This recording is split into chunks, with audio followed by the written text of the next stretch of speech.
Okay, so it's about, so if you abide as awareness and you're aware of yourself as awareness without the content of experience, like you remove thoughts, feelings, your sense perceptions and your bodily sensations, and your awareness knowingly, would you equate that to deep sleep as being the same thing? Or would you say that you can be aware of yourself as awareness and be, awake in that knowing without any of the content of experience being present? Yes, deep sleep is just the pure awareness of being. And then when thoughts and images are added to it, we call that the dream state. And when sensations and perceptions are added to it, we call it the waking state. But the awareness of being that is present in deep sleep, as deep sleep, remains present in the dreaming and waking states, but it just is veiled by those two states, so seems not to be present. But we are deeply asleep now, but with thoughts, images, sensations, and perceptions. So we don't really enter a deep sleep state. That's a misnomer. We never enter a state. There's just the awareness of being, plus the awareness of thoughts and images, plus the awareness of sensations and perceptions. And then sensations and perceptions leave us. That's the dream states. Thinking and imagining leaves us. And we just remain as we are, the awareness of being. From the perspective of the waking state, we say, I have fallen asleep. No, nobody falls asleep.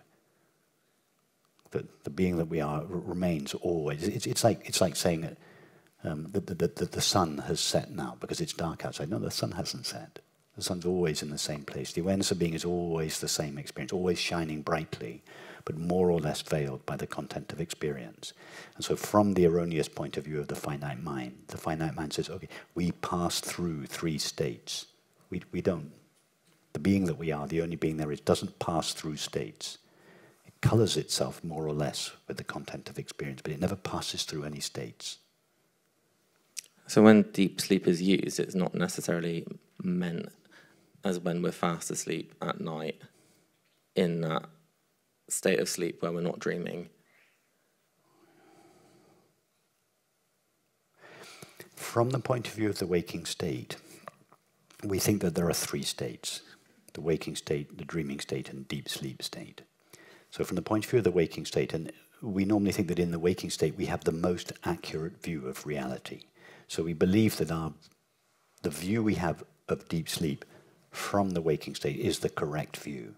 From that point of view, the dream state is considered to be a state which alternates with the other two states of waking and dreaming. Now, if we believe that deep sleep is a state that occupies a third of our time, and the rest of the time when we're dreaming or waking, it is not present, then we have to conceptualize something that is not the three states, the fourth, Turiya, which is not any of the three states.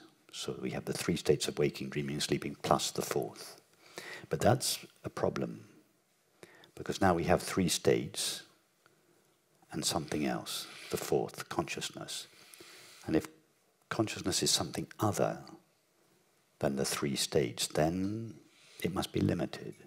That can't be right. So then we have to conceptualize the fifth, Turiyatita, which is not a fourth state compared to the three states of waking, dreaming, and sleeping, but is actually that which underlies all four.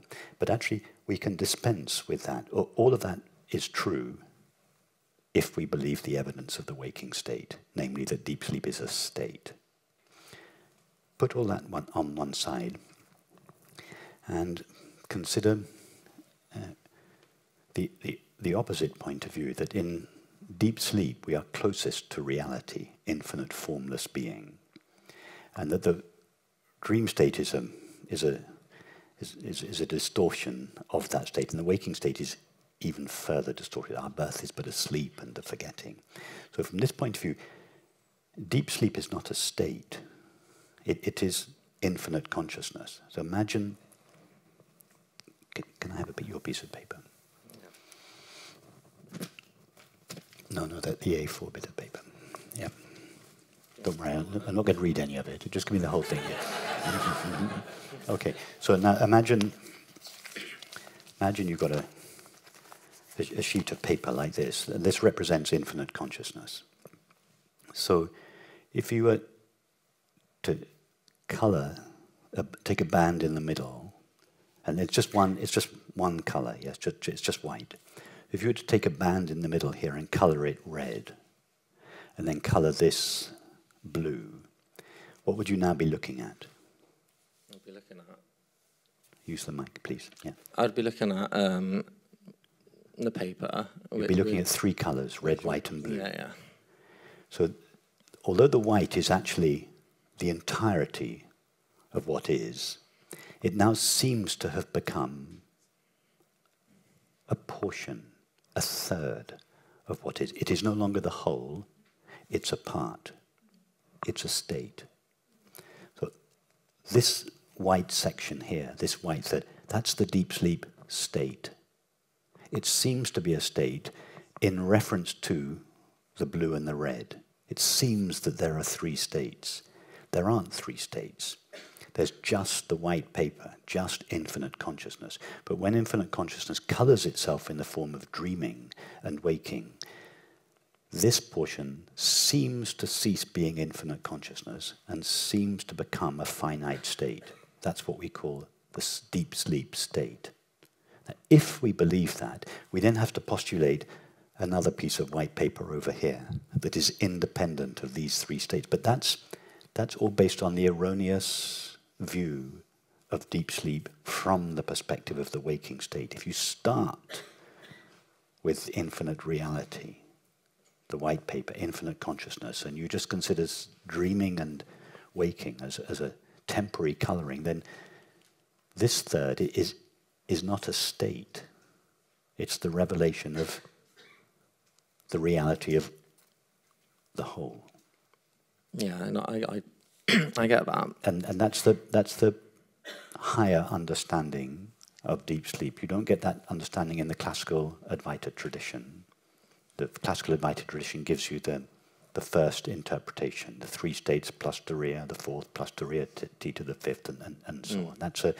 It's a legitimate understanding. It's either a misunderstanding or a concession to the belief in the waking state's view of deep sleep. I'm not sure which. Okay. But there's a higher understanding, which is the one that I've just given you.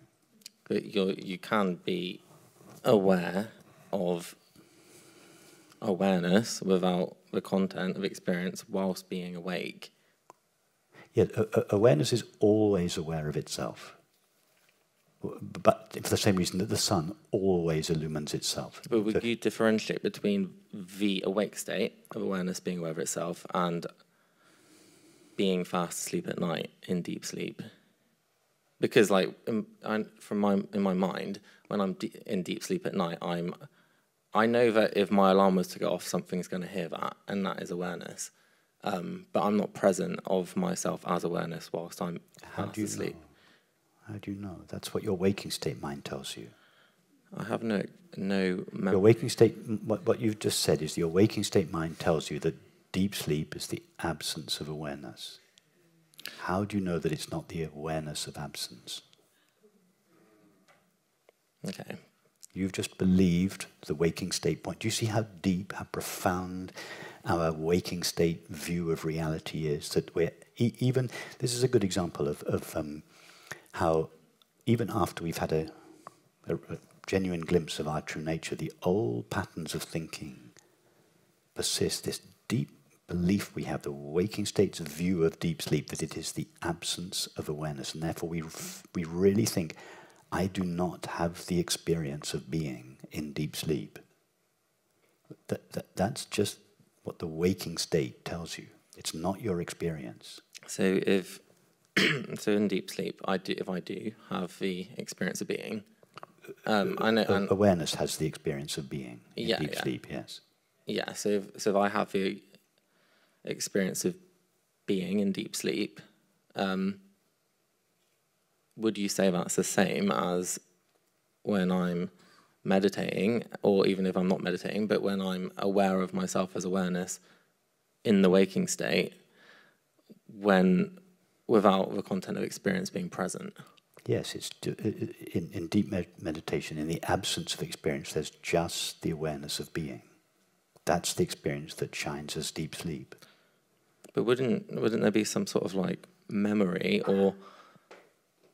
No, there's nothing there to remember. Or there's no memory. There's nothing, because you can only remember something that is objective, that has some objective form. Right. There's nothing objective there to remember. I think that's what I was getting at. And that's why the mind says there's nothing there.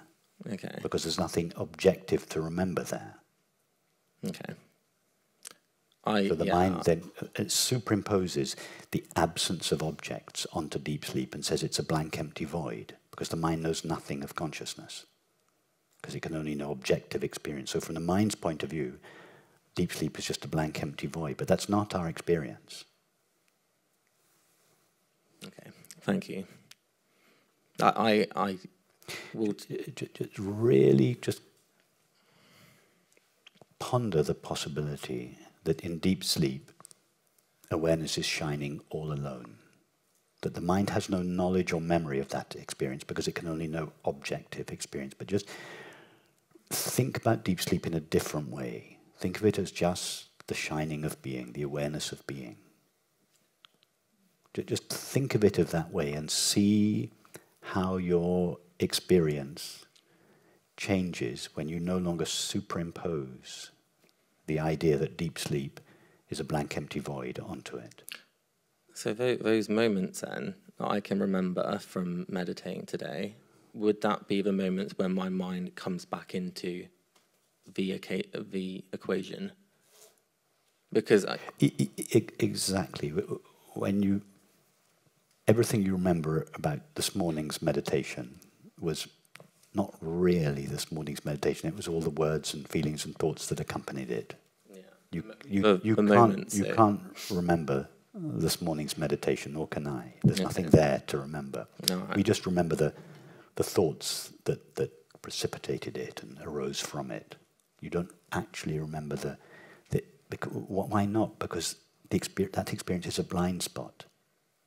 The mind can't know it. But it's not a blank, empty void. It's full of being and consciousness. But it's a blind spot for the mind, so that's why you can't remember it. Okay, yeah, thank you, Rupert. But you're on the right track. Keep going. Thanks.